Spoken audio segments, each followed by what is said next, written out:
coming up next on Two Cops, One Donut. Was it difficult for you to get infiltrated into the network of crack at first, like being a non-experienced cop? It wasn't that difficult because I think my mindset had a lot to do with it.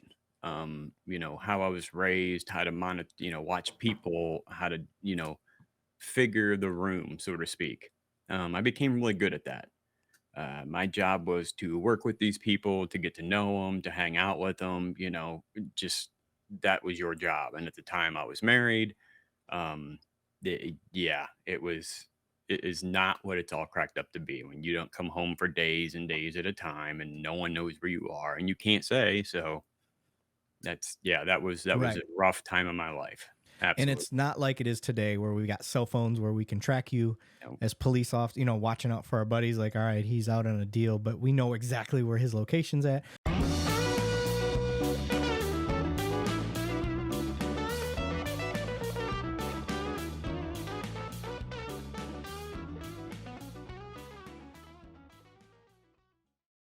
All right, welcome back. Two Cops, One Donut. I'm your host, Eric Levine. And today I got a very interesting, cool guest that I've been wanting on for a while because I've been following them on the social medias. The Thin Line Rock Station guys, JJ and James. What's up, fellas? Hey, What's up? I love it. So, JJ, raise your hand for me so people can tell the difference. There's JJ. Hello. And then obviously, Yeah, it's kind of hard to tell without the, power of deduction. James is my other guy. So, what's going on, fellas? How you doing? Good. How are you? I'm doing wonderful. So, Excellent. I got to ask the first most important question before we get started. okay. JJ, what's the best rock song? Oh, see, I have a little different. Go ahead, y'all gonna make fun of me. I have a little. I'm not a heavy rocker. I'm into more Okay.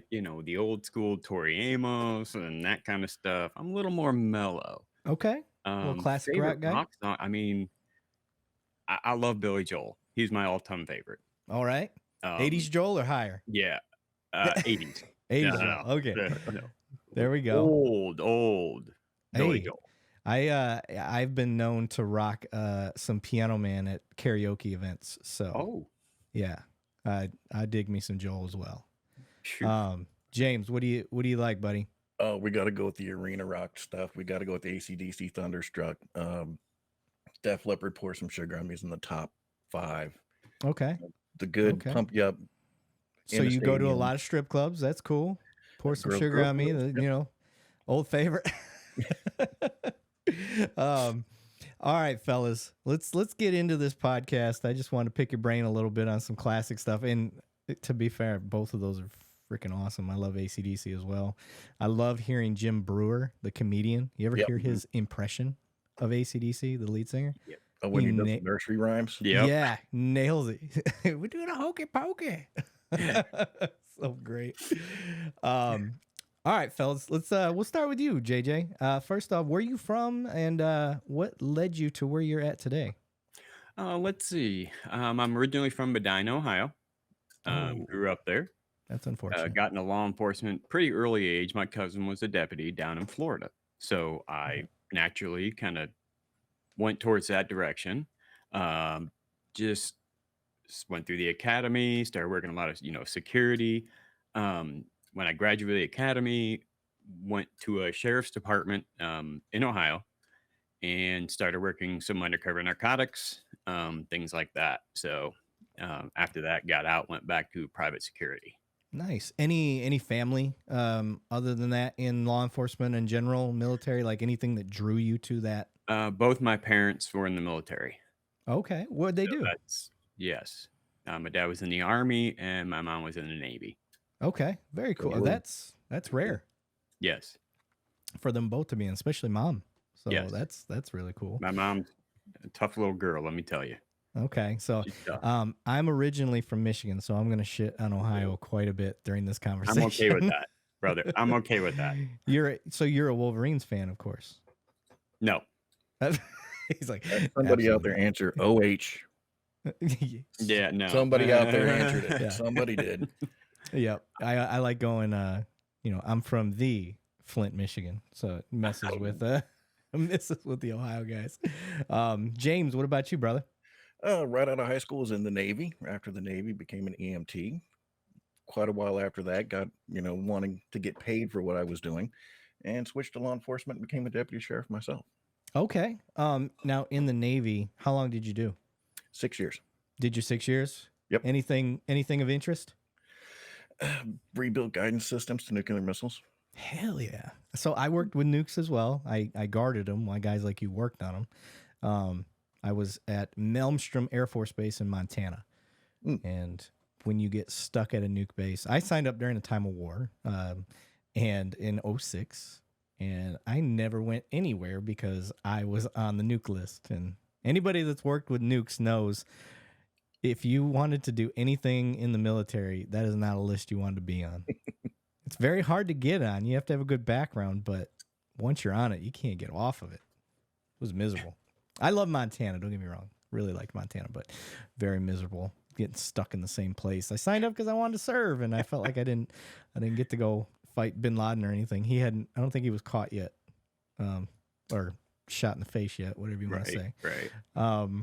And then, a matter of fact, have you guys heard this story? So I recently had a Delta Force guy on. That episode will come out on the 17th. But Brent Tucker, he owns First Responder Coffee Company. And so talking to him, and he told me that there's a lot of controversy over who shot bin Laden. Or not, yeah, bin Laden. Yeah. Saying that the guy that's claiming fame for doing it didn't actually do it. And another guy on his team is on record saying that dude didn't do it, but he's not saying who it was. Oh. Yeah, because the SEALs, they are team oriented. There is no, I did this, I did that. It's the team did this. And so when this dude did that, there's a lot of controversy going on. That's kind of. I was like, That's a way to sell a book. Yeah, and that's kind of what they were saying is that this dude, and they won't call him out because they're brotherhood and stuff, so he's kind of taking advantage of that loophole apparently.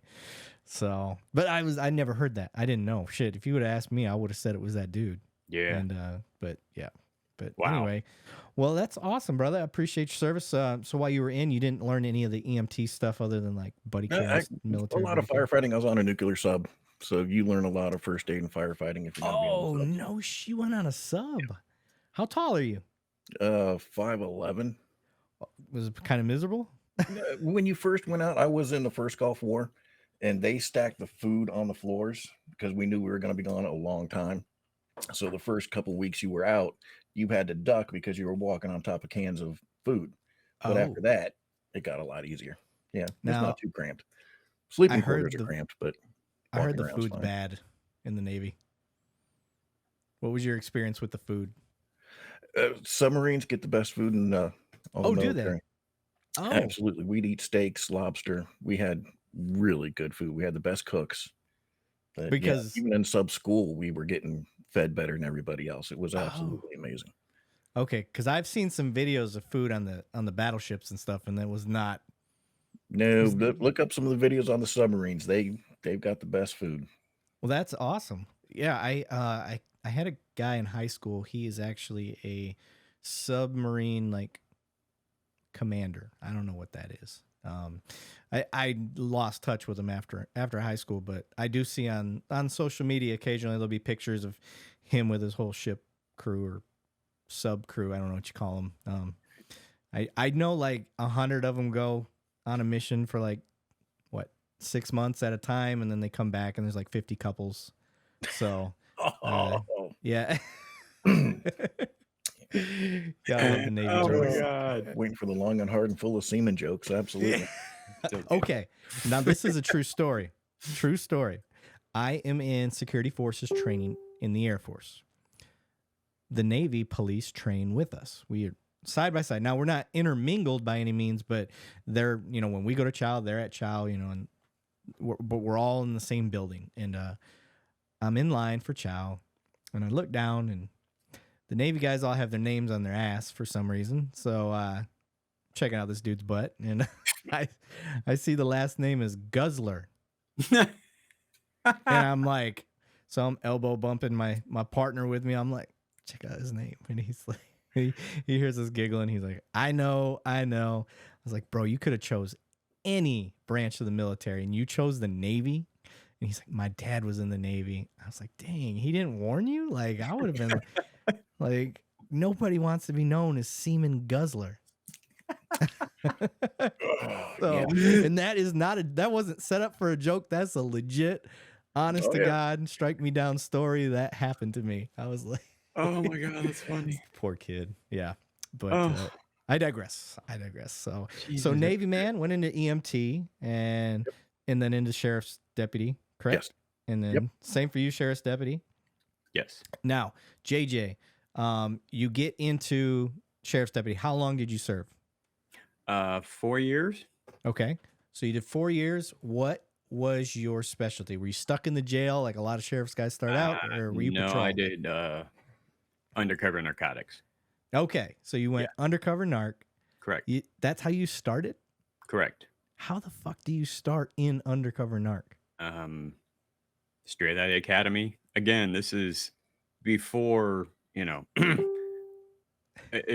it's been a long time. Let's just leave it at that. Okay. But Okay. yes, it has been quite a few years, and times were different back then. So, if somebody saw you, they liked you, they liked how you worked, how you handled yourself. They were like, hey, you want a job?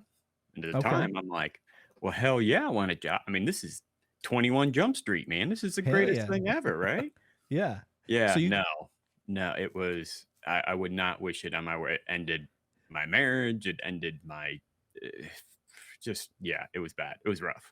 really? Yeah. Okay. So, So, all right, let's go down that a little bit if you're cool with that. I mean, yeah, this is the type of stuff people like to hear. So, absolutely. so you get done with your academy and all that. How long was the academy? 6 months.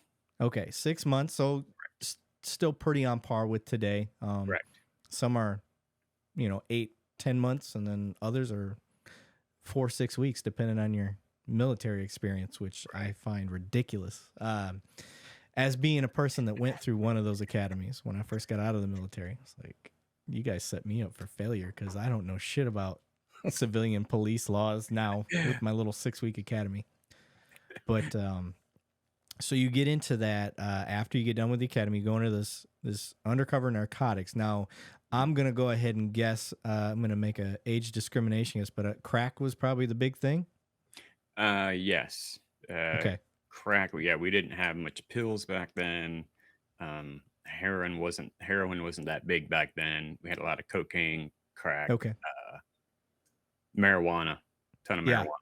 But Yeah, yeah, not the type of marijuana we got today, though. no. It'll Oh, send you. no. It'll send you to Pluto. Gummies. Yeah, exactly.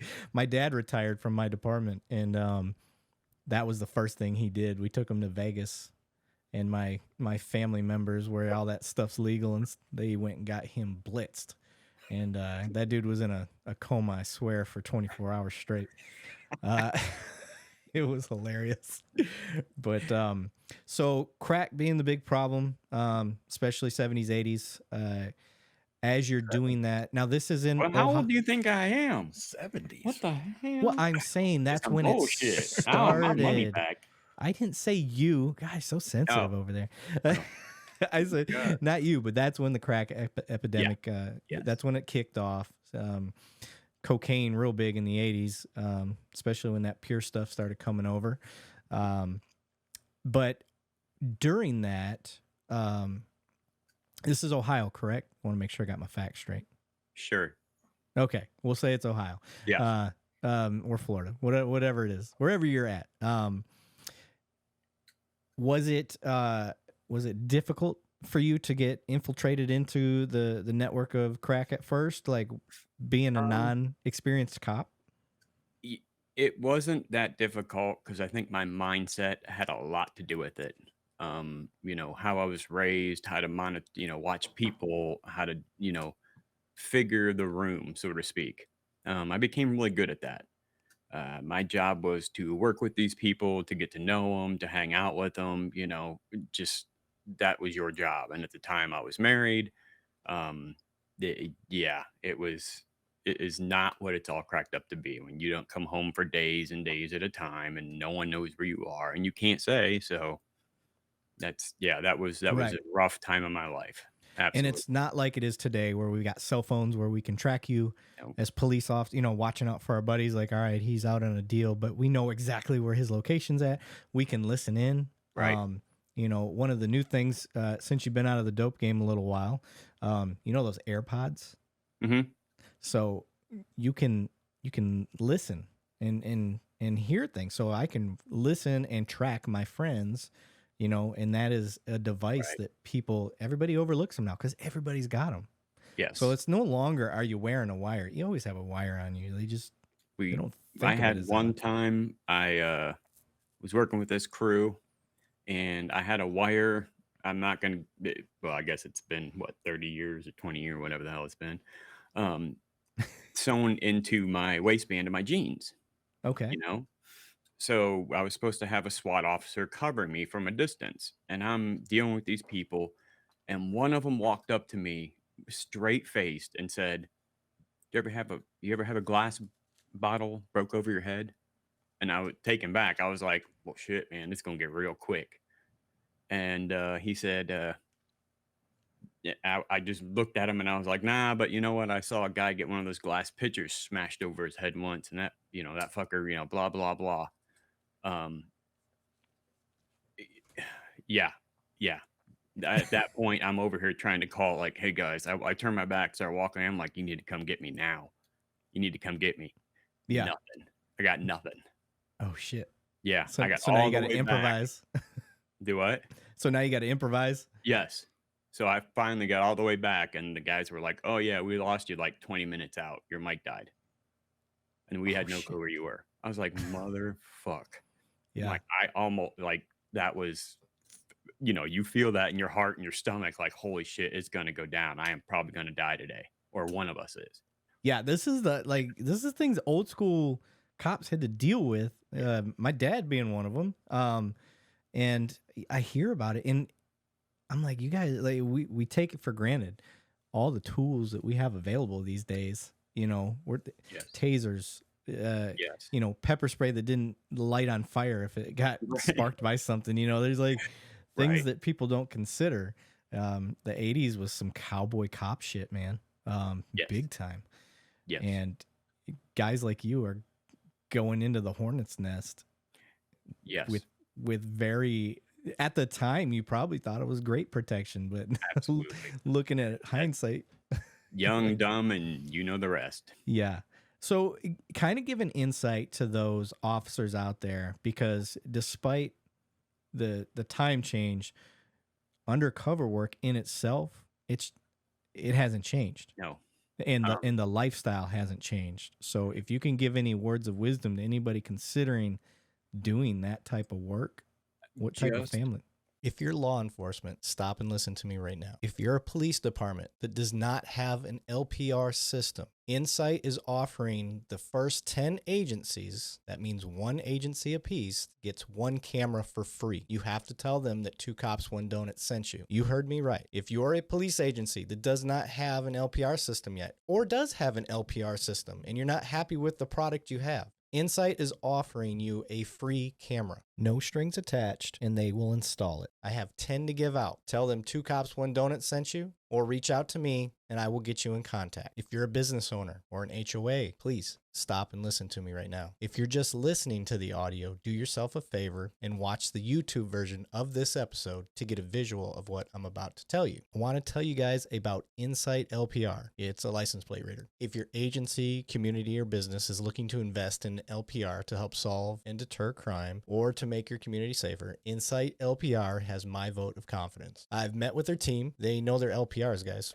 They're the real deal. They bring over 75 years of collective experience to building LPR cameras and the software that supports communities across the country. The other thing I really like about this team is how much they listen to law enforcement. They understand the importance of working together with law enforcement and getting their input as they build and innovate products and their service to match the needs of law enforcement. In other words, when I complain or have suggestions to make make their damn camera better. They actually do it. The Insight LPR team is extremely passionate and takes pride in their product development, which makes their cameras some of the most durable cameras in the market. For the gear nerds out there, what that means is this stuff's made of military grade aluminum and is nitrogen purged, whatever that means. This design makes the cameras rugged and able to withstand harsh weather elements. Here's the big selling point for me. Their nighttime scan accuracy is higher than most of the leading competitors. In my opinion, this is what sets them apart. As we know, the majority of crimes occur at night, so it's critical to have high scan accuracy at night. Insight's cameras check the box with the nighttime plate read accuracy greater than 96%. 96%, guys. That's pretty freaking high.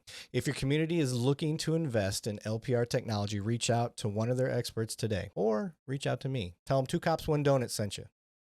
Be prepared for your whole life to be changed upside down. If you're single and that's what you want, then go for it. But it is high stress.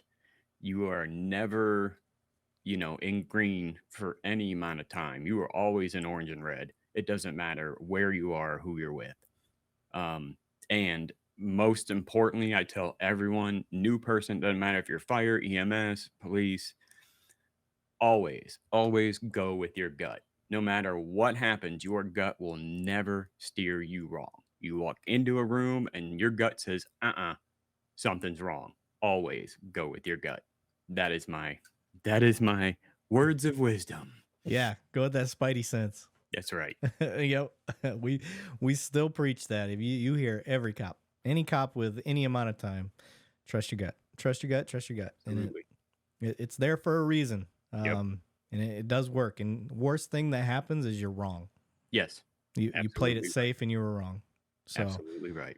But James, Yep. Sir, how about you? What was your specialty for the sheriffs? I'm one of those ones spent most of my time in the jail.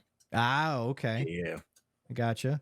Now I've gotten into arguments with some sheriffs, not like serious arguments, but I think this is my opinion, and I have never been a sheriff, so or deputy, anybody listening, I think it's a disservice to throw somebody brand new into the Shark Tank. I think you warm up to it. I think patrol is where you should start, and you learn how to talk to people, and you start to learn how bad guys are. But when you throw somebody into the Shark Tank and all they've ever dealt with is sharks, and then you throw them out into patrol, now you're a shark for the most part, and you're dealing with guppies, and sometimes you come across a little sharp. But that's true. But you do learn so much more about the criminal element, how people lie, where Totally they agree. hide things on their person. That was one of our pet peeves, where somebody'd be arrested, they say they searched them, bring them into our counter, we'd search them again, find guns, drugs, knives. We learned how to properly search somebody, so when we did go to patrol, we knew how to actually search somebody and find all that stuff. The little hidden pocket in everybody's underwear that nobody knows about until you've worked in a jail.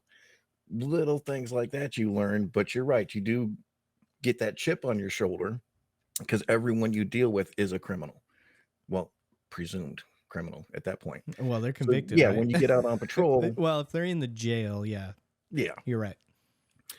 So yeah, I can see it both ways. Yeah. For me, I want well-rounded, and it's also one thing when you know everybody is a bad guy. Yeah. Like when you don't know, now you've got to navigate a little more difficult water. So, in that fact, because not every call is a criminal call by any means. I'd say the majority aren't criminal calls. It's just BS, you very rarely have a true victim. And I've explained this before on the show. A true victim is somebody that is just minding their own P's and Q's and gets victimized in some form or fashion, whether it's, through violence or through property or something to that effect. That doesn't happen as often as people think. A lot of times it's, criminal versus criminal. Yeah. that happens quite a bit. And it's not that us police officers don't do our job, but you do tend to work a lot harder when you got a true victim. And so for sheriffs working in the correctional facility, like that is part of the thing that I think of is I'm just like, man, you're always dealing with criminals. And when do you get a chance to You know, he's talking about being undercover. When are you ever able to relax as a CO? Like, other than when you know you're locked behind a door, you're in your own little prison in the prison. Yeah. That's about the only time I think you can somewhat relax. Yeah. Well, I mean, it's the exact opposite, you know, because you're, like you said, you're constantly surrounded by criminals. That's all that's around you. When you're eating lunch, there's criminals. When you're going to the restroom just outside the door, there's criminals. Everywhere you go, everything you do, you've got to suspect everybody's about to jump you. And it does get you nervous and twitchy, where the sit with your back to the wall type of people, because you're always watching everybody, because you assume everyone's going to do something nefarious. Yeah. And I like the correlation that we're making between all three of us is we're a product of our environment. Yeah. Yes. And it does affect our personal lives as well as our professional lives. And this is something for new cops to really listen to. Is I don't care how rock solid you think your brain is and your ability to cope with things. Like, you can't fight it most of the time, especially when you dive that deep into it. There are tools and tricks to mitigate it. One of the things that I've done, I guess I did it subconsciously. I didn't realize I was doing it until I looked back on my career. But knowing my dad and knowing all the people that his friends and stuff, divorce, substance abuse issues, suicide, all these things. But the one thing that I kind of picked up along the way was they never would discuss, and it was even looked as taboo to discuss any of the hard stuff with your spouse. Right. Right. And I just like, well, fuck, what you guys have been doing doesn't work. Keeping that shit in and only talking with your boys during choir practice about, you know, those things with a dark sense of humor, that doesn't work. Mm-mm. So I'm going to go the opposite way. So I tell my wife everything. I get home, I had a bad call, tell her, hey, this call's fucked up. Like, it was rough. And I'll ask her, do you want all the details, or you want, you know, the Disneyland details? And she'll let me know. Sometimes she ain't in the mood for it. Sometimes she's just like, I've had a bad day too. I don't want that weight yet. And she'll let me know. But That's smart. That's a smart communication skill right there. yeah, and Safe for marriage. it's worked. Yep. It has worked. We've been together since 7th grade. So Wow. we're both 40. Wow. Yeah, it's very rare, especially for me being military. You know, I was active duty 06, 2010, and then I jumped into police work. Two very highly divorced rate careers. Yes. That's So- impressive. and then for you, JJ, being undercover narc, for sure, high divorce rate. I don't know many that haven't. A matter of fact, a guy I had on the show, Matt McMeans, he deep undercover. I'm talking deep, for 10 years ish. You look at this dude now, and he's like, you'd still think he's like Aryan Brotherhood dude. So I tease him all the time, but he's one of the kindest guys I've ever met. And had him on the show, and he explained that not only did it caused him to get divorced, but when he got back out of it, acclimated, pushed back into patrol life, you know, and remembered who he is as a person, they got back together and got married again. Wow. Yeah, pretty cool. Yeah, it's good because I didn't. yeah. My that ended my marriage badly, and I didn't even see my daughter for 9 years after Oh, that. So and that was kind of his motivating force to try to make things work again. Was they had a kid together, and now he's an old man to be having a baby, but I Hey. can't wait for him to hear this. go. Yeah, he's 45-ish, and he had a kid. So I tease him like, that'd be nice. Her grandpa can watch her graduate. And Shit, man. I'm sorry. I'm a roaster. I roast everybody, and I love it when I get it back. It's fun. But So are we. That's good to hear. Now, the correction side of things, I want to kind of dive into that a little bit. What was the training like? So for anybody out there that may consider being a corrections officer, what was the training like for that? A lot of classroom time that should have been a lot more in person, on the floor, at least in a facility time, because they can read you stuff out of a book, show you a PowerPoint, and tell you this is how you interact with somebody. But if they could have done a little more hands-on, at least tour a jail first before you're going to the academy. Because when they describe different, locks and doors and holding cells, and you've got no idea what this looks like or what someone acts like when they're coming in and they're high on meth, and you have to assume what that is going to be. They tell you do this and this, but until you actually see it, your first couple days in the jail are overwhelming. But they give you the, foundation of stuff. They explain the laws to you. You learn a lot of the rules, but not really understanding what it's going to be like when there's someone standing in front of you. And that's what they need to do a little bit more of, which it's been years since I've been there. Maybe they do that now, but they didn't do a good job really correlating what's in the book to real world practicality. Yeah, I like getting the perspective from your time frame, specifically because we are going to see movies and books and read books and see all these things about things that happened either in today's time or happened back then.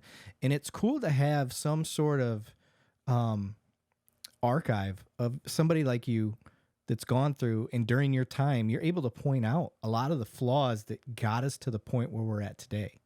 So, and having people get that perspective, like, you have no idea. Like, when we first got out there, it was, you're on a floor that you'd never even seen prior to getting there and graduating.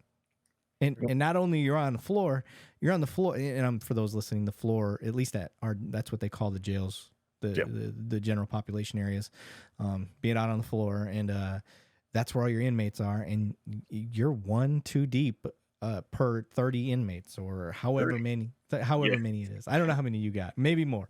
200-300. Yeah. Damn, 200-300. Yep. What the fuck? Are you serious? Mm-hmm. Holy shit! I've never heard that type of number. Yeah.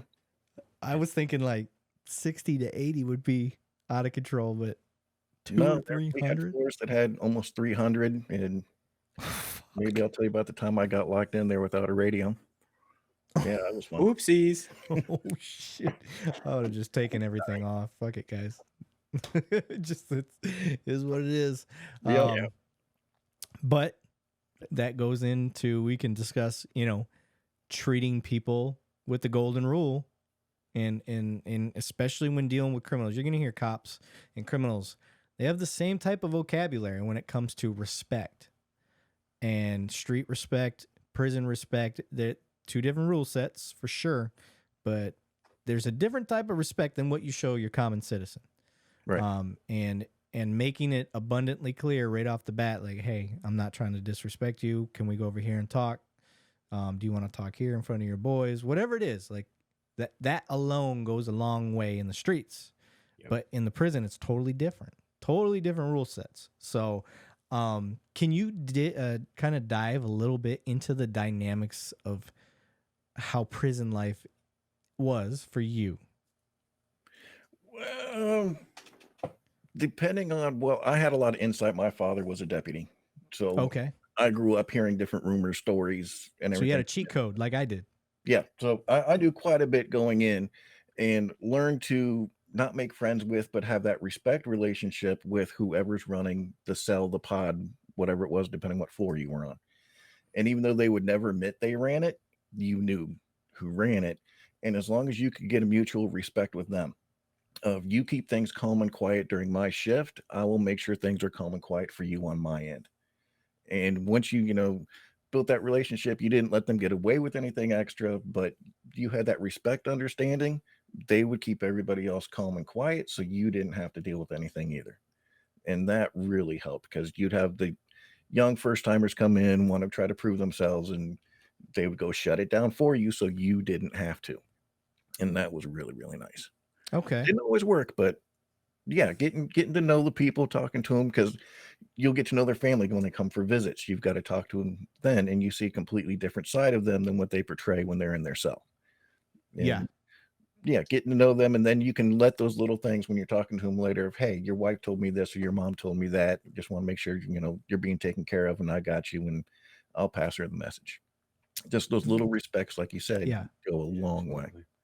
Yeah, that's legit. It's the same. Okay, so JJ, we'll jump back over you talking about little respects and things like that. Now, I didn't work in the dope world exclusively. I didn't work on a narc unit by any means.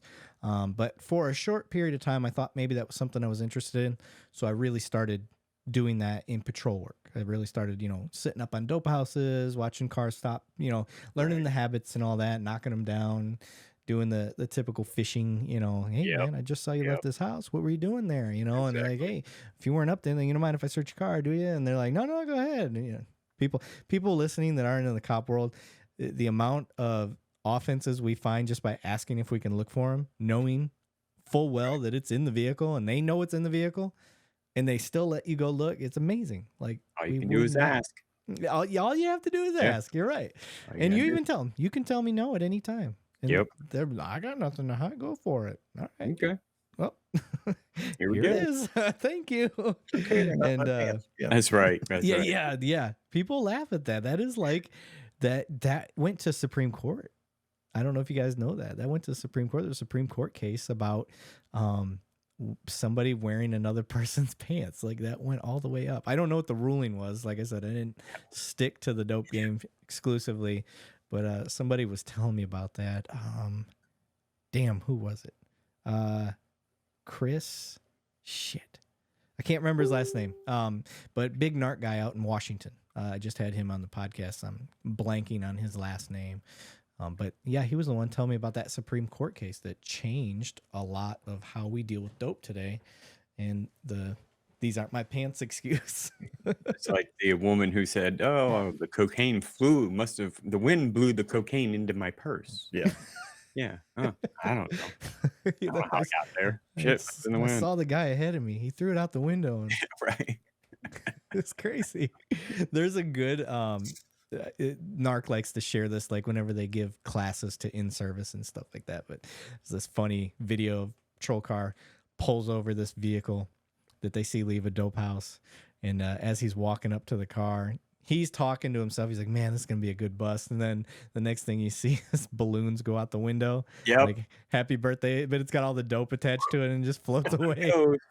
There goes your evidence. I was like, Bye. I would have just got back in my car. Have a nice day. Pretty much. That's all you can do. That's all you can do. Yep. Yeah, you outsmarted me this time, but next time I'm gonna get you. Yep. And that is the attitude to have. I try to tell new cops. They get so ate up that they want to get their man right then and there. Absolutely. Relax. He's not gonna stop doing crime. I promise you. We got nothing but time. Nothing but time. Just stay the course. You'll get him the right way, but get him the right way. Absolutely. Don't do it the wrong way, guys. It's like the two bulls on the hill, That's right. Yep. What was that down movie? there and Colors. Yep. That's Colors is right. Exactly. Yes, sir. Exactly. So I do like to showcase, when people make good alcohol, I like to showcase it. So today I am drinking Baker's Kentucky Straight Bourbon single barrel, 7 years, 107 proof. Damn. So I got that outside the military base. The guy gave me a good deal because I was visiting. It was my first time at that place. And I was like, well, let me try. He recommended it. And I got to say, it's been very good to me. Damn. What you guys got going on over there? Simple, easy. Some Patron. Patron. That's what I'm talking about. That's it? I don't partake. That's I do not okay. partake in the alcohol. That's okay. We all got our things. Yeah. Absolutely. Now, JJ, we're talking about respect and stuff like that. Now, when you first start getting into the dope game, this is kind of where I was going with this. It's hard to infiltrate, but the way you talk, the way you respect, the way that you do business goes a long way in getting you in there. So can you explain it all, like kind of how your tactics were to navigate that? Sure. I'm going to try not to give too many secrets away. Yeah. But once, we show up, I would work with these people, like actually work next to them. If they had a job, I'd be there. If, at their like physical jobs, like if they worked at Walmart or whatever, at a bar or wherever they were, I would go to them, talk with them, kind of talk them up, tell them, hey, I can't drink. I'm diabetic, so I can't drink alcohol. So I have to make some other substances help me, so to speak, Gotcha. Then usually after that, I've shown my weakness in my hand, they're more than happy to help out. By that time, I might have been with them for a month, 2, 3 months, and yeah, you earn their trust. Yeah, absolutely. And Okay. sometimes you feel bad because some of them aren't bad people. They just got a bad hand dealt to them in life, and any one of us can be there at any time. Make one bad decision, we're all Yeah. done. But yeah, some of them are really good people, really good families. You feel bad, but unfortunately, it's a job you got to do. Yeah. And it does. It did take a toll on me, and hence the reason we started the radio station. Yeah. It's so if you're not those listening, if you're not real in tune, let's say, with the criminal justice world, um I'm not gonna say all the time, but majority of the time, at least in my experience, I can sympathize heavily with the people that I'm dealing with, even with some of the most heinous crimes, Yeah. because I see the product that they grew up in. I Yep. see the fishbowl that they grew up in, and I'm like, they didn't have a fucking chance. They did not have a chance. That's They're exactly it. growing up in generations of parentless families. And when I say parentless, I'm like, yes, there is a mother, there is a father. One's in jail, maybe both's in jail. Right. And if one is there, they're not there. They're either a substance abuser themselves. They were raised by a parent that wasn't a parent, that didn't have parents. And that goes down the line to the point where no one taught them how to be parents. They didn't have an example of how to be a parent. They're raised by the streets, raised by their friends. And that may seem like it's far-fetched, but that is a common thing. Some of them And have very good hearts in the right place. They want to do the right thing. They can't. I mean, they Yeah. have no life decision other than the one they're dealt. So, yes. And people are, well, they can always get out of that. At 12, 14 years old, they can get out of that? No, they can't. now, And then by that time, the hooks are in. where are you going to go? Where are you going to go? I mean, You of can go to a shitty foster care system, yeah, exactly. which I've dealt with. That's got its own criminal element in itself. Yep. As a matter of fact, it kind of works like prison. And James, you could probably attest to this. They show up in the prison system and they just learn how to become better criminals sometimes. Yeah. I mean, I started out in a big city, but recently was in a small regional jail. And the biggest employer in that county was the jail. There wasn't options. People didn't have jobs they could go get. It was stealing catalytic converters and selling meth. That was their only option. Yeah. Even I applied at Walmart just looking for some part-time stuff and never got a single phone call back. Damn. And my record's, clean and spotless.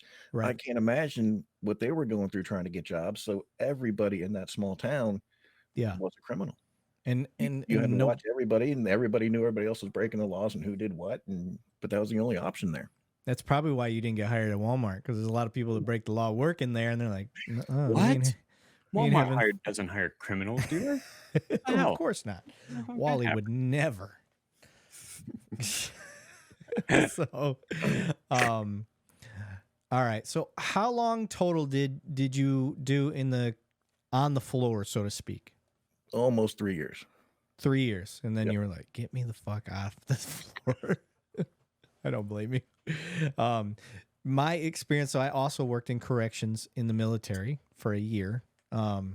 We were a regional facility, so we got all of the criminals from basically the West Coast facilitated in our house. We could house up to, I think, 60 maybe, so nothing crazy. But the thing that you're dealing with trained military people, so it is ran like a boot camp on steroids. How y'all's jails operated is not how the military, like, there are lines you have to walk on. You do not stray from those.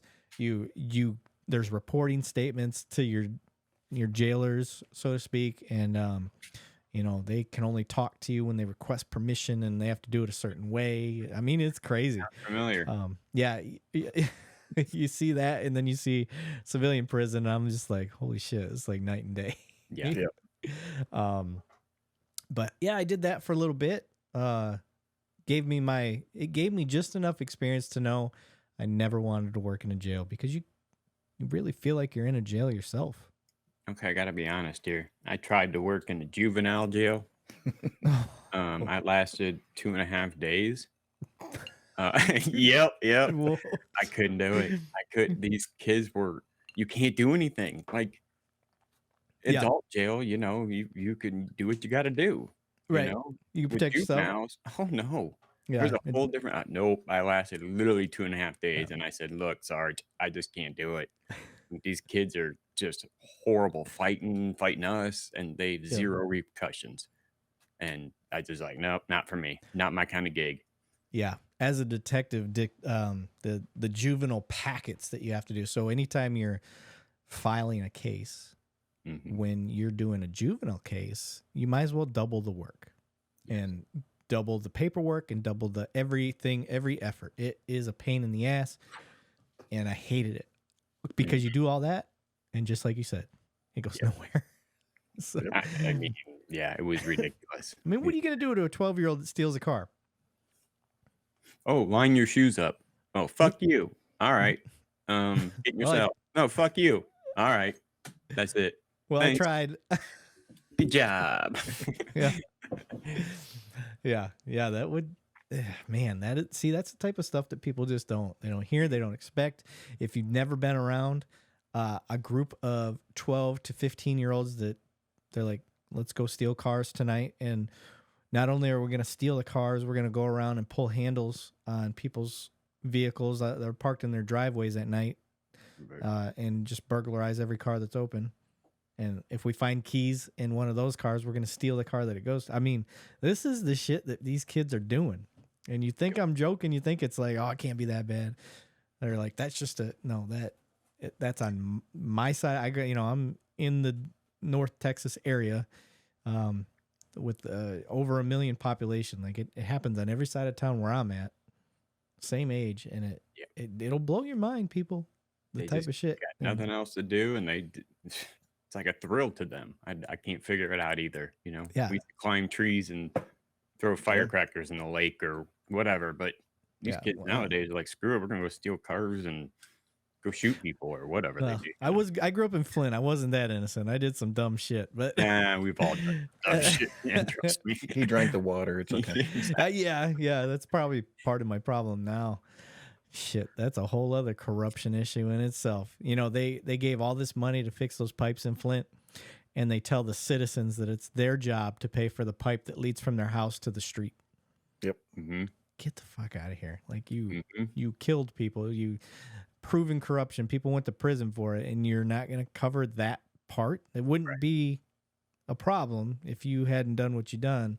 And now you're going to make a city that's already on, a thin piece of ice, because all the shops, the GM places and whatnot had to either go bankrupt or leave. Right.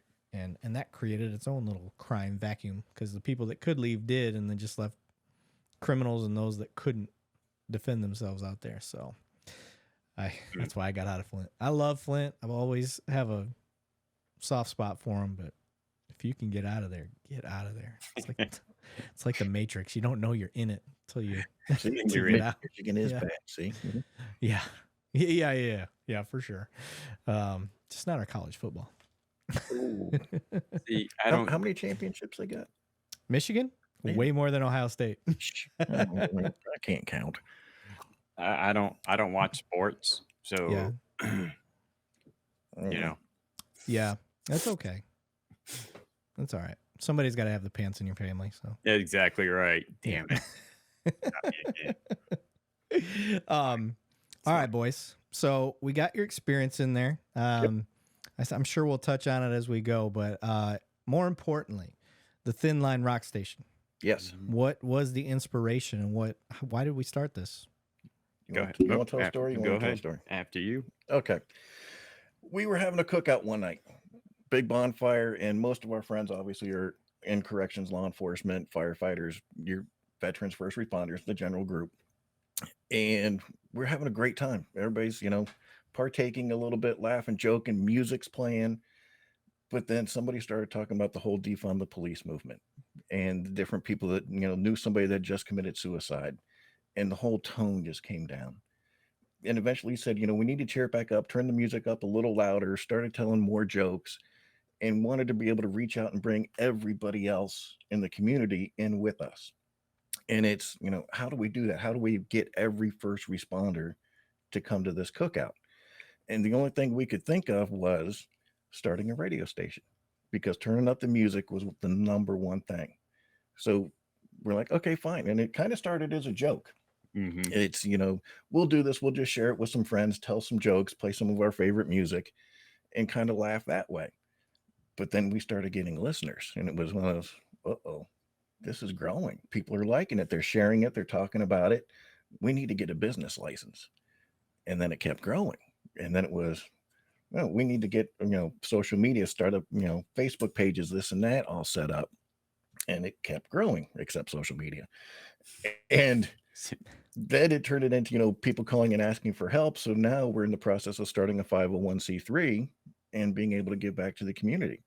So it's our way to bring first responders, together, that are everywhere out there, listen to some music, tell some jokes, but we've got this really subtle message about mental health.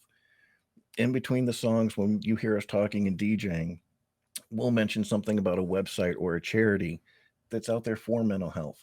And it's, hey, there's resources on our website. We care about you. We love you. If you're having a rough day, give us a call, or we'll play a special song for you. Just reach out. And people really appreciate that. It would be amazed how many people call and say, we really appreciate that little subtle mental health stuff. It's what I needed to get me through that day. And that's what we're there trying to do. Play some music, entertain everybody, and also be there if they ever need us. Absolutely. Okay. I like it. I like it. I'm if you are listening to the podcast, I have got their website popped up on the page here so you can see it. So make sure you go to our YouTube channel and check this out. It is thethinlinerockstation.com, and it's all spelled out, thethinlinerockstation.com. And you've got all sorts of sources on here. You got how to listen. They got a shop. But more importantly, exactly what they were talking about, and this is kind of one of the main reasons I brought them on here, because one of the most sought after things in first responder stuff is mental health resources. You can never get enough of them. And just because you have a great mental health resource doesn't mean it works for somebody else. We all have our own demons and ways that work, and it's just like getting a therapist or a doctor or a dentist that you really like, who may be an awesome mental health resource for you, may not be the best for the next person. So and it's no offense to that person. So having the resources available and knowing where to go and all the different options, the more options, the better. So that's why I wanted to get these guys on here. Like I said, they were talking about the social media stuff, and I've been going back and forth with them probably for the better part of a year at least. We've been bantering somehow, some way over a post or whatever it is. And finally got them on here. And looking at the page here, we got a veterans resource, suicide prevention. What else have we got here? The 988 suicide crisis line, prevention lifeline, 1-800-273-TALK, which is 822-8255. Just all sorts of great information on here. If you want to know how to listen, they've got Apple, Android QR codes and all of that on here. All of their .coms, like liveradio.ie, mytunerradio.com, all sorts of stuff. So jump on their webpage, make sure you check them out, find your way to listen to them. Got a sponsorship page. Hey, there's us. Hey-o. Hey, there we go. Yeah, Hey-o. little who we are. Oh, you guys got Ghost Patch as a endorsement? Well, that's one of the things. If so any jealous. of your listeners have their own business and they're also first responders, all the commercials you hear on our radio station are only first responder commercials. Oh, And we do it for free. Yep. nice. We do not charge. And when Ghost Patch was small, we reached out to them like, hey, you guys want to make a commercial? And they were one of our first. And they've been very good to us, helping us out with the patches we get printed, stuff like that, giving us shout outs online.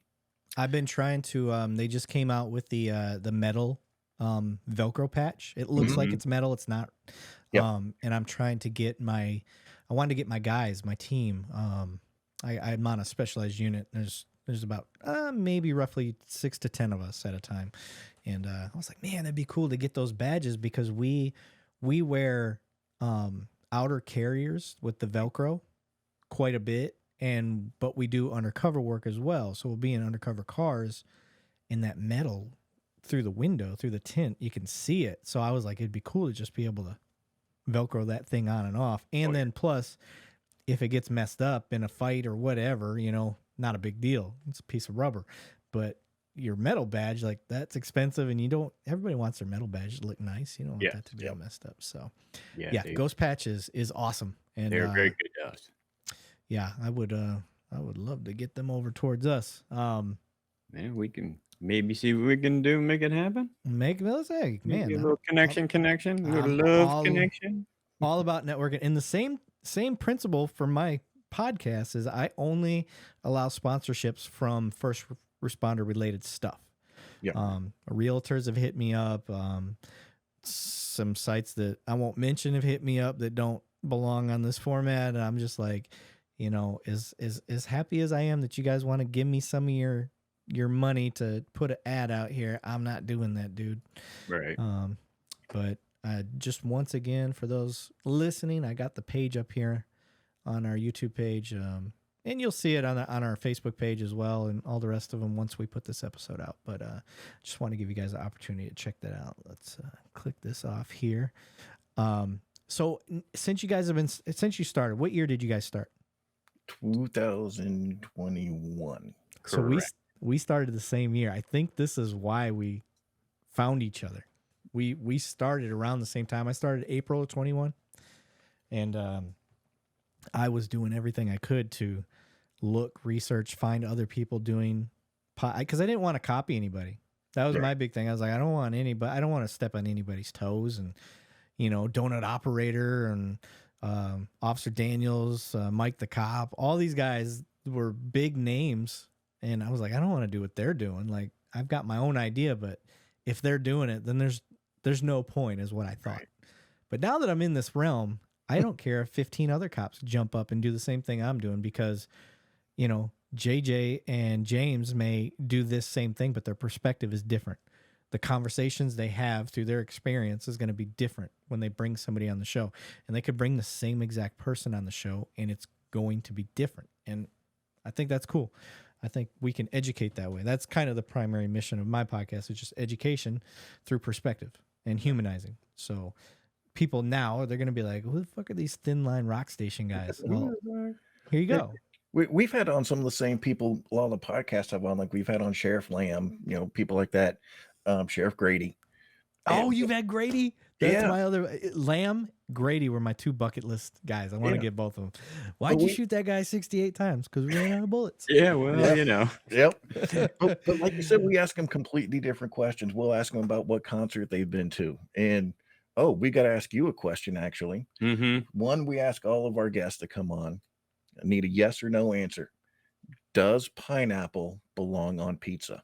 Yes, 100%. Yes! 100%. I'm wearing a Hawaiian shirt. Which answer did you think you were going to get from that? There's nothing wrong with pineapple, but it doesn't belong on a pizza. Yes, it does. No, it doesn't. Yes, pizza is the Italian taco. Everything goes on it. Yeah, we could now. But little things like that we do different with the exact same guests. We have on to talk about different things. Finding out what Sheriff Grady's first concert was is completely different than how he's responded to different emergencies. You're gonna laugh at mine. New Kids on the Block. Ooh. No.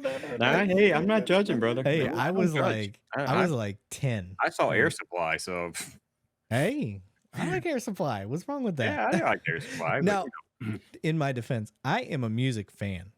Like, if we're in the car together, most of the time people look at me and like, bro, you just listened to DMX and now you've got George Strait. Like, how the fuck did it go from that to that? Well, that's what we do. People like laugh because we will play, an old hardcore rap song and then a country song. We don't know enough about radio to do radio. We didn't know there were rules, and there's all these unwritten rules of you're not allowed to play two female artists back to back. What? I never heard that before. That's in all the radio station software. Is you can separate, the music by different all these categories. and there's all these unwritten rules. You're supposed to keep things separate. And I remember one of the first times I saw that someone else was going to listen in and consider doing a syndication of us. I played female artists for 4 hours straight.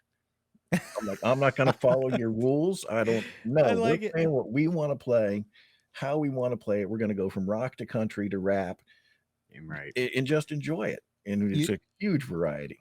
You know, a good podcast that would probably mesh well with y'all that I was on is called Fuck the Rules Podcast. Yeah. And she's a therapist, but that is like, that's her thing, is like, if she can go against the grain, she's gonna go against the grain. Yep. And, Yep. yeah, it was pretty funny. And I found the same with the podcast stuff. So and I told you guys when we're setting up offline, I'm like, if you got something to promote, let's promote it. And I truly believe this is why Joe Rogan is so popular. He doesn't give a shit about himself. Yep. He's doing what's fun, and if it helps the person that he's with, he's gonna help him. And I've taken that, I've copied him. I'll fully admit, because I believe that he's right. I want to lift up everybody around me. So that's what I try to do. And I have had podcast people ask me to be on their show, but told me I cannot mention my podcast. Yeah. Because it'd be a competition thing. They're like, sorry, it's just a business thing. And I'm like, well, I don't want to be on your show. I'm like, Right. I would more than happily have you on mine, and we can mention yours all day long. I don't care. I was like, you're out doing good things. I believe in what you're doing. And ultimately, we run. We run. I'm a Yeah. radio guy. I can talk. Yeah. We run commercials for other podcasts, and people like they're going to listen to you or them, or you got to pick. I'm like, we're promoting the community. yeah. No one's going to listen to us 24/7 except us. And if we can help somebody else out, by all means, that's what we're here for. Absolutely. And I think it's brilliant. I just think it is a testament to the person that you're following. And I like to surround myself with like-minded people in that fashion. And I don't want to make it sound like I only surround myself with like-minded people. I will butt heads with the best of them. This is another thing. Okay, so tell me if you guys have had this for your social media stuff. Now, your mission's a little different than mine, so I understand if you do a little different thing. I love the trolls. I love the haters. I love them. I want them on there because I would say maybe 2 out of every 10 will actually sit down and have a debate. They'll talk out their problems with police or with the system or with whatever it is, and that's the point of my show. Is I'm trying to bridge a gap. If I win one of them guys over, I'm like, okay, cops are still ACAB, but you're okay. Like, well, like it's a small victory, and that's the point. I get a lot of cops that get on my shit and like, you need to delete this dude. He's like anti-cop. Da da da da da. I'm like, did you not kind of see the point of my podcast? It says to bridge the gap, not fucking explode it in the middle so they can't reach over here anymore. Right. Now, if you become violent or if you become, what's the other word? Not racist, but racist. Hater. Hate crime. Hate speech. That's what I'm looking for. Hater. If you got hate speech, or you're promoting violence, like you gotta go. But for the rest of them, I'll leave them because 1, they create engagement. 2, I've got a chance of maybe having a good conversation. Absolutely. And some of the best scenarios I have offered these guys, come on the podcast. Let's talk. Grab a beer. I guarantee you and me, keyboard warrior in this is going to be totally different than you and me looking at each other and sharing a drink and talking this stuff out. And that's what we don't get a lot of that on our actual Facebook page, but in our Facebook group, Police and Firefighters Rock, check it out. A lot of people will do, say stuff in there, and usually Facebook either bans them or blocks them before I can get to it, or the rest of the community actually jumps in. And they will have the conversation with them. They'll explain things to them and put real life scenarios. And rarely do I have to intervene with it. Yep. Because the rest of everybody else will get in and explain and talk people through and explain things to them. Yeah, I 100% agree. It's one of those self-correcting problems if you have a good community. Yeah. And I've watched. I try to make sure everybody keeps it, adult. Now, we're all adults. If you want to curse at each other, go ahead. That's life. I'm not going to correct that. And I've had other cops like, "Can you see what he said to me?" I'm like, "Dude, you just called him a fuckface. Like, would you expect? He's coming right back at you.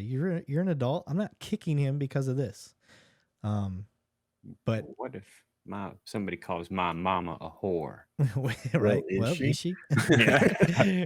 Roadhouse. Name that movie, get bonus points. Exactly. Right. I love that movie. Did you guys see they're supposed to have a remake Roadhouse? Yeah, I saw with Conor something about McGregor it. is what I heard. I saw something, but I haven't. They best Yeah. not. No, I heard they're gonna make a remake with Conor McGregor. Ooh, Yeah. I would watch it.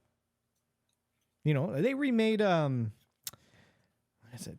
Wolverines. What the hell was that movie? Red Dawn. Red Dawn. Red Dawn, yes. They remade Red Dawn. It wasn't Yeah. as good, but I still watched it. Yeah. Yeah.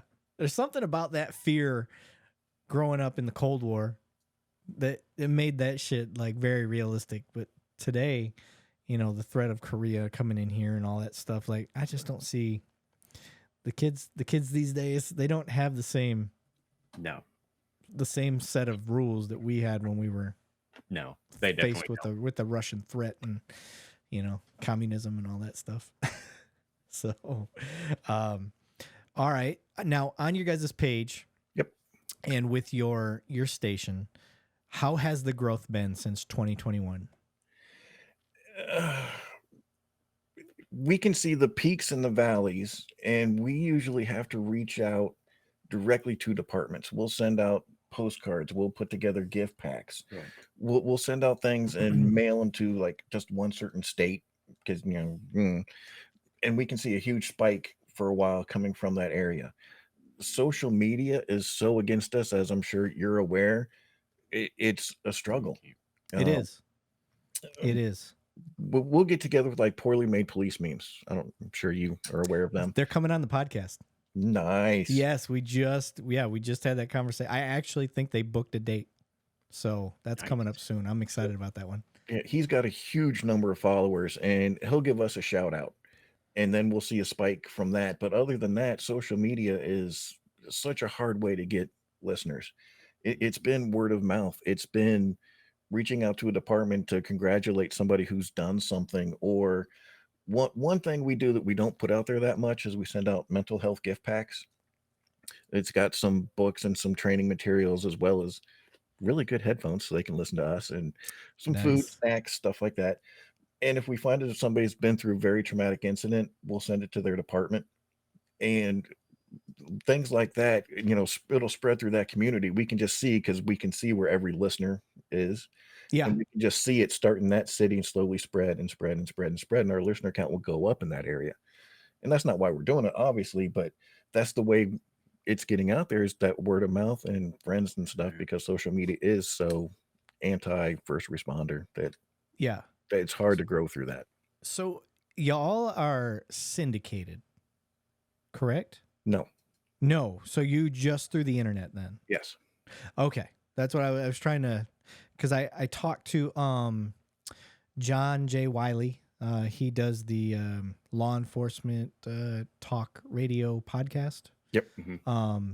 I was actually on his, and he's going to be on mine. But talking to him, he's a syndicated radio guy, and then he also does the podcast stuff. So I learned a little bit, and I'm like, well, obviously syndication is nothing I'm going for. I've got a career, so I can't do that anyway. But seeing that, and then knowing that you guys are the Thin Line Rock station, I was like, oh shit, I wonder if they're actually syndicated or if you're just using the power of the internet. Yep. Correct. That's the smart way to do it. It's a much cheaper way. Well, like at night after 9 p.m., we play unedited songs. Oh, okay. Again, our jokes aren't edited, and we don't follow the rules of you can only play this many artists back to back and stuff like that. We play what we want when we want, because they've taught us for it before, and it's to try to follow all your rules and still enjoy what we're doing. No. Yeah. We're going to enjoy what we're doing. So is the Thin Line running 24/7? Absolutely. Okay, so you got music and it's going 24/7 now. How often are you guys on the air? Oh, I will cover some overnights depending on what my schedule is, and Mr. JJ does a morning show every day. I do usually Monday through Friday, 6 to 9. I'm on. Yeah, 69. Nice. So, 69. I mean, I didn't set it up that way, I promise. I And know, we've just got work some with it. other DJs that are interested in filling some times in between that we're talking to. Okay, so you guys got some backup DJs and stuff like that too. Absolutely. Very cool. Now, what's the morning show? What's the morning show It's like? basically I just conversate on what's going on in life and or maybe something I read, an article or whatever updates on whatever. But yeah, it's just music, and then I'll do like a regular break and kind of introduce something Yeah, that intrigues me, yeah. and that's about how I do it. And then Okay. yeah. So I got a question. Do you guys have a segment where you're like, here is our first responders playlist for the day? Like, No, we've come up with some of them because here's my problem with first responder music. We've got a whole section of them that we play. okay, They are almost all country, nothing against okay. country, Really? and they are mostly sad tribute, play at a funeral songs. Really? They are. You Oh, can get into man. Five Finger Death Punch. Yeah. That's mostly military, but upbeat, positive. You want to do it before you go on a SWAT raid, or you're working out in the gym, and this is going to pump me up to get through this set in the gym. Right. There's no first responder songs for that, or very, very few. Yeah. So we've tried to make, first responder playlists for the day, and it's either just generic, here's my top 10 rock songs for today, but trying to incorporate the first responder aspect of it's really hard. There's not, and we've had different musicians on and stuff, and we've asked them to record that type of song, and they're like, Right. somebody else is already doing a really positive song. I'm like, yeah, but we need first responders mentioned in it. Yeah. Right. Try that in a small town, motherfucker. Yep. Which we played every 4 hours for like 4 days straight. Yep. Now, people, this is an unpopular opinion. Now, is like, I have no issues with that song, but vocally, it's really just, or I should say lyrically, it's really not a very complicated song. No. It's not like, I don't think it would have been as good as it is had it not been for the outcry. Right. Like, I'm like, as far as songs go, it's mediocre. But And it's just a modern version of A Country Boy Can't Survive. you're at 100% right. Yep. Yeah. I agree. Yeah. You would be very shocked at, like, I'm a car American Idol guy. Like, I'm in the car rocking like the Greatest Showman. Like, I'll have some Greatest Showman songs in there.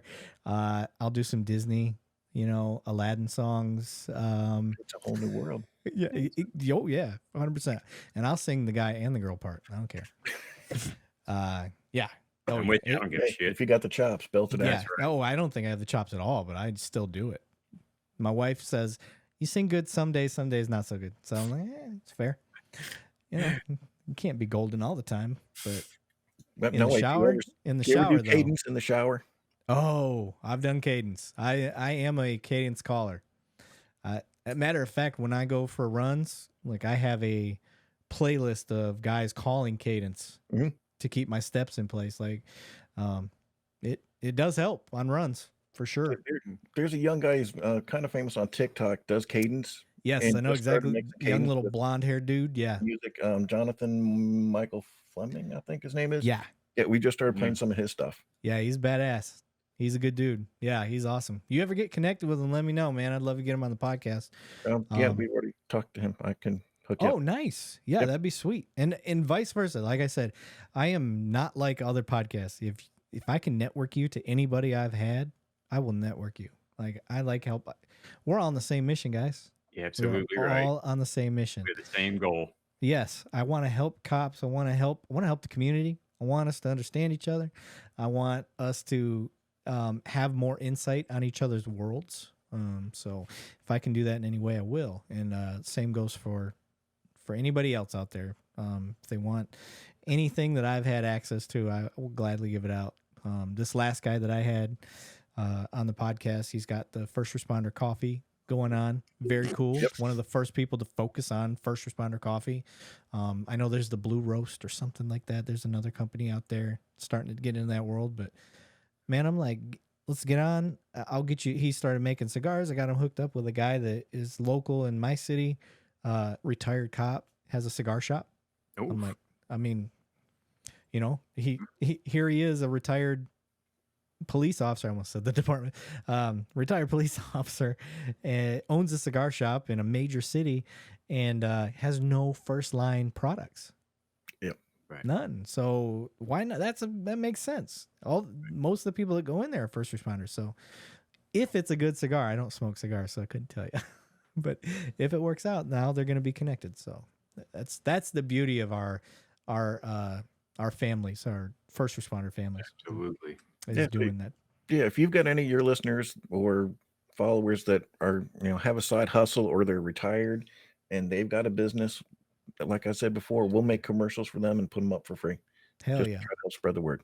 Yeah, Absolutely. I'm hoping after talking with y'all, because my numbers I broke through, so I'm one of the few. I broke through recently the last 2 months.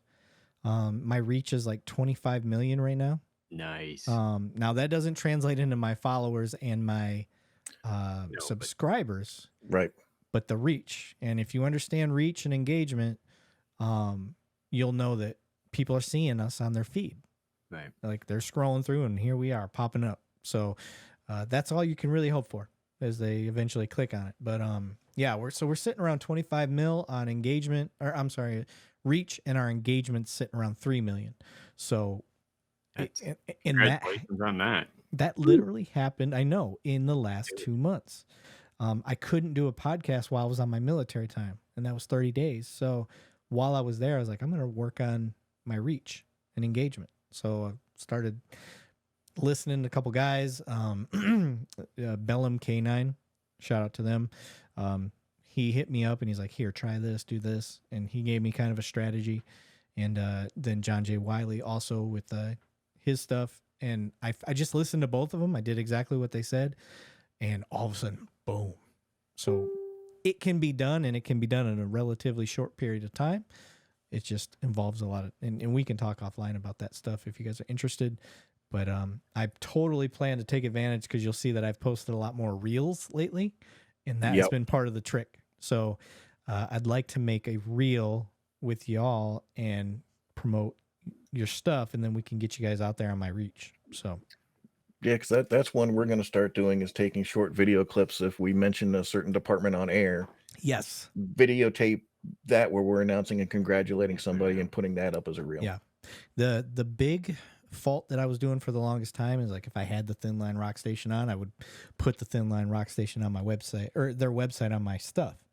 That's where that's where I screwed up, because now you're putting a link that leads people outside of Facebook or outside of Instagram or whatever. And anytime you put a link out there that leads them outside of that social media platform, it just gets buried. They won't let that fly, because they want you to stay in Facebook. So knowing that and fixing the, I'm 40, I don't know this shit. So I'm learning as I go. Yeah. I'm like, Amen to that.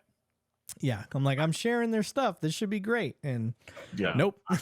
I am not the techie person. I'm not a big Facebook person or Twitter or any of Instagram. I mean, I do go on there and I do try to update things. He has to show me like a lot, because we're opposites. I'm the not real bright, got a lot of stuff going on up here, You're the pretty face. and he's got a lot more smarts than I do. I'm an anal retentive served on a boat. Things go into place. Yeah. That's exactly what it is. And I'm like, well, let's just throw this over here. I'm fine with that. He's the exact opposite, but it works. And so all that stuff you guys got going on behind you, are those soundproof panels? Yeah. I need those. That's why you can hear every noise we make, because my him and his chair. I'm sorry, my chair sucks. Oh man, I got the Logitech Herman Miller chair. Mhm. A listener donated it to the show. Oh wow. Yeah. I'm jealous. Yeah. And I will say, I won't say his name, but I will say, if you guys are ever interested in a detective tool for a department, First Two is what I would look into. It's called First Two, spelled out all FIRST and TWO. Look into First Two. It's a badass investigative tool. But anyway, they may or may not have been the reason I got this chair. So uh, they hooked a brother up. That's awesome. Because they just wanted. They don't really sponsor people, so they were like, "Hey, we don't sponsor people, but we do want to support what you're doing, so we're gonna send you a chair." That's excellent. Beautiful, because I spend over 40 hours a week in this stupid ass Right. chair. So, and that's kind of the thing that people need to understand. We're out here trying to support first responders and the communities. I mean, in a sense, that's exactly what y'all are doing. And this is all out of your pocket. Yes. And you guys got started. How much? Okay. You don't have to answer this question. I'll go first. In the span of a year, getting this started, I started with a $2,000 budget. Mm-hmm. I ended up hitting 24 grand. Mm-hmm. And that was without any plan of even making money. I had no intentions of making anything. Right. I had an idea. I wanted to run with it. It was a passion. It was my thesis for my master's degree. And I wanted to kind of prove myself. And this is what I did. Now, I'm not nearly as close to that debt as we used to be because it has been working, but I'm still in debt. So for y'all getting started, we got started at the same time. Mm-hmm. And people need to understand, like, we're not just talking the talk. We're walking the walk through our own pocketbooks. Absolutely right. Like, I don't mind spending money on the merch and little things like that we give away. It's the hidden fees people don't think of. Music royalties, every song we play, we have to pay the artist. So things like that are, a hidden fee that most people don't think of, that's in the tens of thousands of dollars that we're paying out constantly, that, it just, it hurts, Yeah, but it does. It's, again, what we enjoy. Yeah. Yeah. And now in just raw equipment, we're not even talking like the hidden fees, just like you're saying, my editing stuff, it's a monthly fee. Yeah. Yep, Like the absolutely. days of just having software on your computer and it's yours, that's gone. Yep. I pay a monthly fee on so much shit that I don't even know. I'm not a business guy either, so I don't keep track. Right. I'm just like, am I getting enough from the sponsors to cover what I'm paying? That's all I really care about. Just get enough from sponsors so I don't have to pay out of my own pocket. Right. I'm not looking to profit. I'm looking to just keep this thing floating. That's all I need. Keep it floating, and we're doing our job. So it does. It adds up a lot. And I think it's a testament to what y'all are doing, because you are paying. You're putting your money where your mouth is, and that says a lot. It says a lot to your character. Says a lot to the mission. So that's why it was a no-brainer to get you guys on here. No, thank you. Yeah, not a problem, guys. Special. I'm special a little bit. Like I said, you're the beauty of the show, right? Maybe. Yeah. It's fine. Don't worry. It's been a while since that hair's been able to whip I around know, like that, right? huh? It's been. I used to have beautiful hair too. You got the looks for radio. Anybody ever tell you that? Yeah. Fuck you too. Yeah, I'm in the so I've been processing, like, I've got this DSLR camera. Like, I just got it not too long ago. You're like one of the fourth or fifth shows I've actually got to use it on, and it's part of what I want to do is incorporate a visual aspect to a podcast. And I think it doesn't necessarily make or break a podcast. Obviously, audio quality always makes or breaks a podcast, but it gives a good element. People are going to hear this podcast and they're going to say, you know what, I liked what I heard about this Thin Line rock station. I want to see who I'm listening to. So they'll jump on the YouTube channel and they'll finish the rest of what they've listened to through the visual means. And I've learned a lot, which I'm sure y'all have learned a lot in your radio time. Is So many lessons.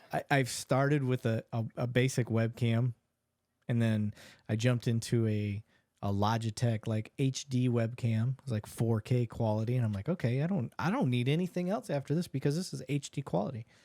And then you can't help yourself. You start learning more, and you're like, well, why does this guy? And I'll tell you who I learned it off, Harry Mack, because you guys are music people. Do you know who Harry Mack is?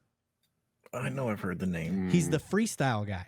He'll jump Yes. on like Omegle and he'll Yeah. just wander crowds and he'll say, name 3 words. You guys name 3 the hardest words you could think of.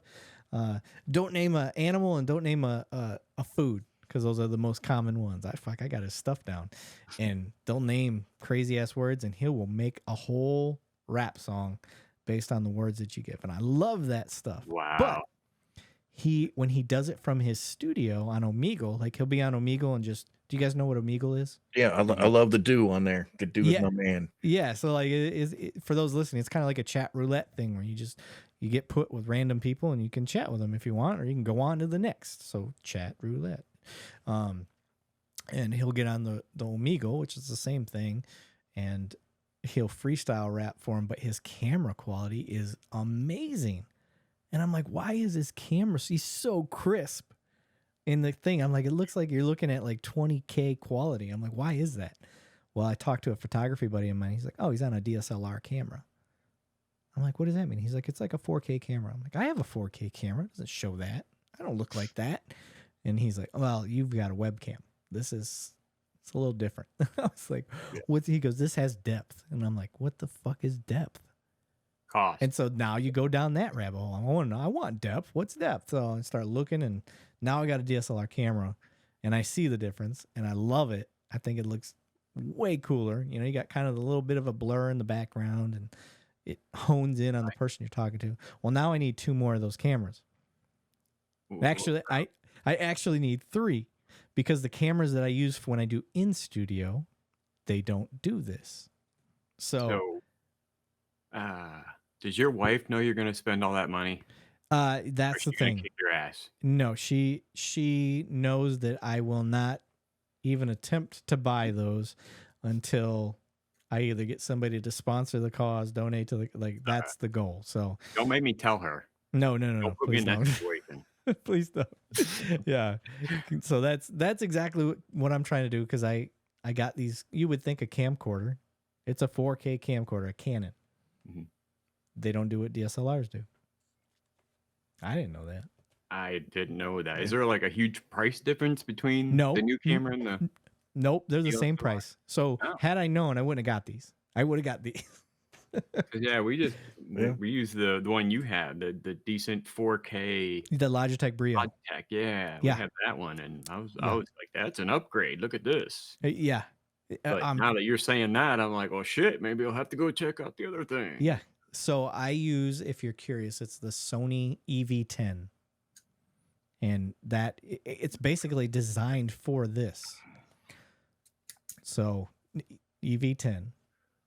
Yeah, we went through a similar thing with broadcast software. Mm-hmm. You know, first it was just a player, and the song would completely fade out. You'd have 10 seconds of dead air before the next song came on. Yeah.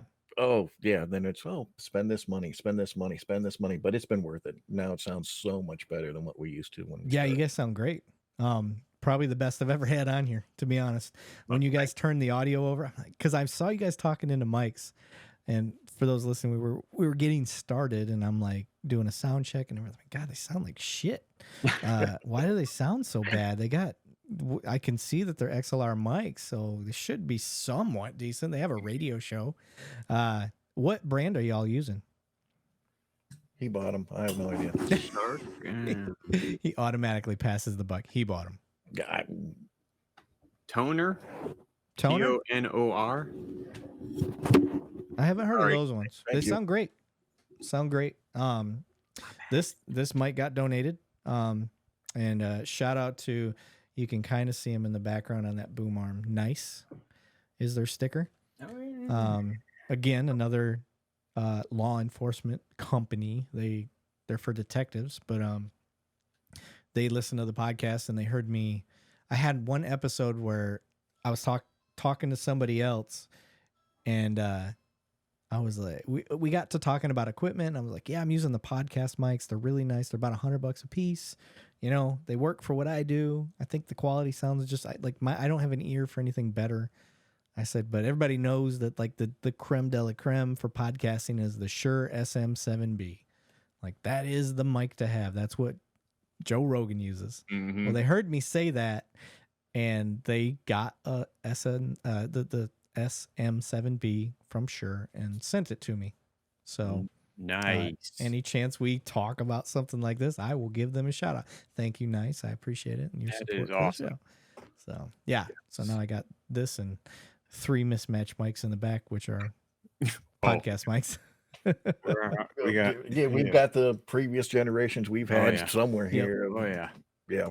Yeah. Right next Yes, to so- Jinx. Here's Jinx. Sorry, Jinx. Sorry, Jinx. Yeah, Oh, there is we that the name of the mic? Oh, you got the Blue Yeti. Yeah. Nice. Yeah, those are. Yeah. That's when I tell people, they're Sorry. like, I don't have when I have guests on, I always ask, do you have an external mic or do you have a built-in like laptop mic?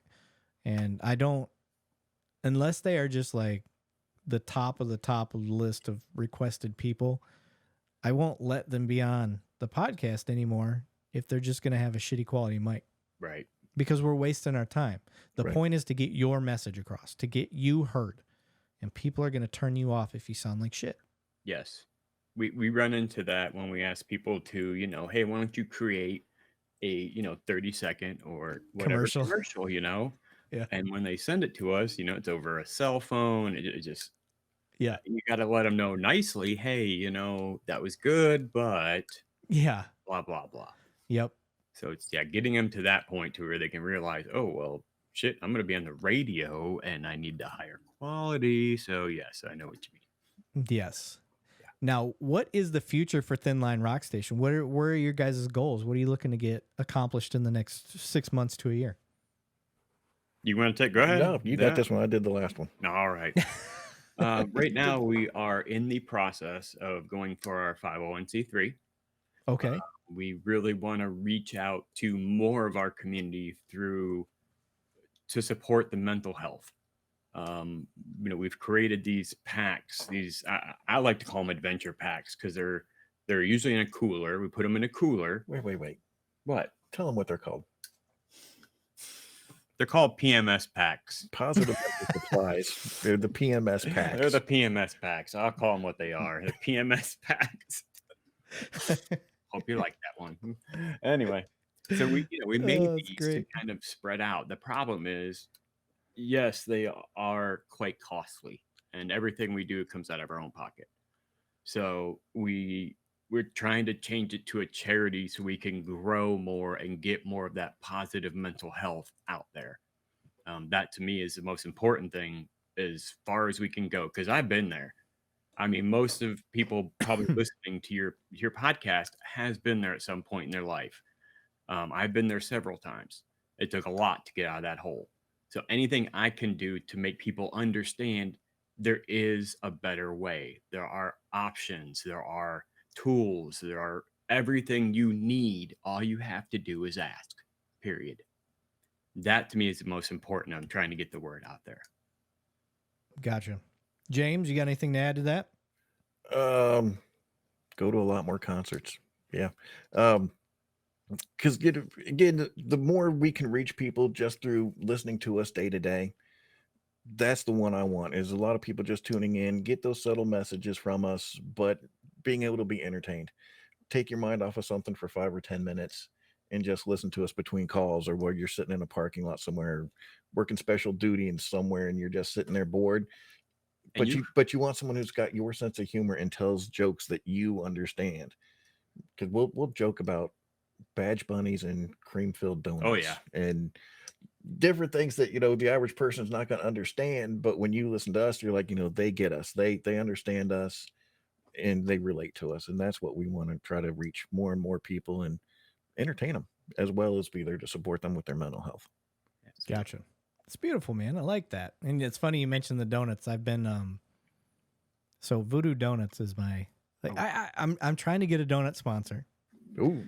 But Voodoo Donuts is my that is that's my Elon Musk of donuts right there. So I'm trying like hell. I've been reaching out to him on LinkedIn. I'm like, look what I got going on here. Like, you guys already sell a Homer Simpson donut.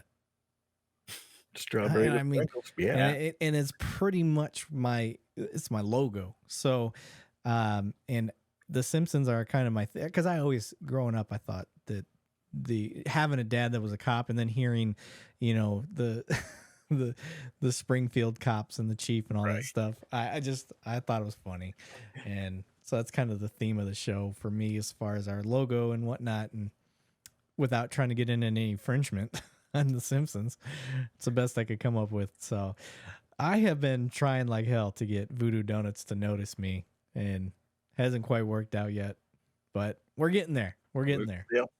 One day at a But time, brother. One day at a time. You're right. And they just need to notice y'all too. So I've never had Voodoo Donuts. I'm sorry. One thing. I know. What? I know the story behind it. He might not. It's not 2 girls, 1 cup, 2 cops, 1 donut. There's something different to it. I understand what his story is. Yeah. I don't know if he knows what your show would, so so when I created it, there's 2 reasons. One, my favorite podcast is Two Bears, One Cave. Bert Kreischer and Tom Segura. Second favorite podcast. I like Joe Rogan, probably the best. So I kind of played off of that when I was trying to come up with names. I'm like, okay, they're comedians. That makes sense. And, they're in their man cave and they're big hairy guys. So I was like, that makes sense. What is mine? I'm like, well, I'm in the military. I'm a cop. I'm a cop on the outside. So I am 2 cops. And what do cops like? Donuts. So 2 cops, 1 donut. That's where that came from. Now, I would be lying if I said that I never heard of 2 girls, 1 cup. I did, definitely. I knew all about that. I grew up, I'll show you offline. Yeah. I don't know what that is. You don't know what 2 girls, 1 cup? Okay, let him show you. But I'll never watch it again. when I was creating this, I had forgot about that. I totally forgot. And then when somebody pointed it out, coworker, he's like, "Oh, it's funny. It's like 2 girls, 1 cup." I'm like, "Oh shit, yeah, it kind of is." You know what? That's my personality type anyway. My sense of humor. I'm leaving it. So I didn't change it. Left it. Then I LLC'd it, and it is. I got a now. worse one for you, but I'll say it off the air. Okay. Okay. What are you doing? He's a little. Wait, jelly jar. Could tell you about the time I was. That's what I'm talking about. Yeah, I visited HR for that one. Yeah, you did. No. That's right. You did. I forgot. Now, are you guys both retired? Yes. Yeah. So you guys are done with first responder world. Yes. Okay. Now you'll like this. We're actually faculty at a major university right now, trying to keep money coming in to pay for this stuff. Yeah. Oh, okay. That's why Really? we do. Yep. I gotcha. We have 2 full-time jobs. Yeah. This is one, and the other job is the other. So I completely understand. I had to actually download, edit, post a complete episode. It isn't posted, like it'll be out next Thursday, but I had to get it done before I put y'all on because I had to delete all that shit to make room for when I get, because I don't have enough space. Yep. This stuff, that's another thing people don't think of. It eats up a lot of space. yes. Saving these episodes and stuff. So I've got these external hard drives I keep buying and putting shit on to save it. I don't know what I'm saving it for, but I'm saving it because Get rid of it in case they come after you for court reasons. Thank God for cloud storage for all of our music is stored in the cloud. Yes. Yeah, exactly. So I don't have that. My stuff is on YouTube, I guess, but I want the original files is basically what it is. Like I said, I don't know what I'm saving it for, but I got it. So I'm buying them 5 terabytes at a time. Space has gotten cheaper, but That is a lot of terabytes. yeah, but Wow. for instance, this episode will be about an hour and a half, 2 hours. By the time we get done, we're talking raw, maybe 300 gigs of storage for this. That's true. Just for this one. That's yeah. true. And but when I do in studio, that's a terabyte almost every time until I break it down into its final product, and then I don't save that original like what the cameras recorded. I delete all that, but once it's edited and broke down, like that ends up being roughly 500 to 300 gigs, somewhere in there. Oh. Because it's like this, what we're watching right now, even though I'm recording in 4K, this is probably 1080p. Right. So it just converts it and breaks it down into a more manageable thing, I guess. Do you guys have fiber cable, or are you on? No, we actually do 99% of our stuff is through the cloud because we live out in the middle of nowhere in the woods, No and that's shit. where our studio's at. And half the time, our internet connection is as bad as dial-up. Oh, damn. So So you guys are making it. You're that's making one it of the happen. ones, you know, where we'd like to be is if we can get enough people as sponsors and stuff like that to eventually have a studio that's in a major city that does have a good internet connection would be one Hell yeah. would be Yeah. a dream. Yes. Yeah. My big goal is, because this is my little man cave. You can't tell right now, but the back of my chair is touching that table. It's like this. It's a moving blanket that I have on top of this table for sound deadening. And the corner of this blanket is tore up from this chair. But you never see that on camera, so I don't care. That hides it, yeah. Yeah, but this room is small, and not only that, it's in my garage in Texas, which is it's 107, 109 today, 108. My AC can't keep up in this room, so my big dreams are to have somewhere that I can have my own studio, get everything set up with plenty of space. Because right now I can have 2 guests, but if it's a you got a guest with you. Oh yeah, this is my boy. Hey, We you're might guaranteed to get more users or more viewers now because you got a pet on there. There's a storm. So he's Storm? getting scared. Yeah, so he's getting scared. Oh, I thought you said his name was Storm. What's his name? No, we're getting a massive storm coming through right now, so he's panicking mode. Oh, poor buddy. Yeah. What's the pup's name? Talus. Talus. Okay. I like it. Yeah. Yeah, so I have to keep my door locked. My Doberman, he's giant for a Doberman. He's 100 pounds, but he's really, really tall, like abnormally tall for a Doberman. So when he comes in, we're face to face, me sitting in this chair. Right. So I'm like, dude, I can't have you coming in here. He doesn't know his own size. He thinks he's a lap dog, and oh, that would make the podcast. So come on. Yeah, he does. Yeah, no doubt. But yeah, Big Buddy gets to stay out there until I get done. I'll know. He'll start whining. I'll hear him whine. But help. Yeah, help me, Tom Cruise. Help me. me. Yeah, help me, Tom Cruise. But yeah, my room gets really hot, and the AC has a hard time keeping up, and I don't quite have the room to have 2 people, and I want to have more than 2 people sometimes, but I can't. And when you invite a guest to come here, and you guys may have this problem, I don't know. When I invite a guest here, they more often than not want to bring somebody with them because they don't know me. You know, more often than not, they don't know who I am. So they want that little support guest with them. I'm like, they can come, but it's cramped and it's hot. Right. And I tell it, like, I'm just in my underwear right now. You guys can't tell. Oh my God, me too. Right? Oh wait, I forgot the underwear. Never mind. There you go, James. I was wondering why I kept seeing James's shoulder move up and down. What are you guys doing at that desk there? You know what? Don't worry about it. Mind your own business. Mind your business. I got you. Well, boys, have we hit everything that y'all wanted to hit? Is there anything we haven't mentioned that you would like to bring up? A nonprofit, anything like that? Yeah. I mean, we pretty much covered, just how we want to reach out and help everyone we possibly can. And okay. How can people find you? You can go to thethinlinerockstation.com. You can look us up on Facebook, Instagram, Twitter, Reddit, everywhere. Just Thin Line Rock Station. You will find us. Even on Reddit. You're brave. Yep. You're brave. I don't touch the Reddit community because I don't want their wrath. But again, that whole interaction, bring it. Come on, let's have that discussion. That's true. Yeah, because Reddit does not like us. Well, we can get away with just posting music stuff and not really get into the law enforcement, first responder. And, people will tune us in and not realize until, they've heard a couple jokes and like, wait a minute. You tricky bastards. Yeah. Nice. All right, fellas. I appreciate your time and thanks for doing the show. Absolutely. Thank you. Yeah, it was fun. We'll have to do it again. Absolutely. I'm down. All right, guys. Appreciate you being on, and thanks for listening, everybody. Thank you. Bye bye, everyone. Bye.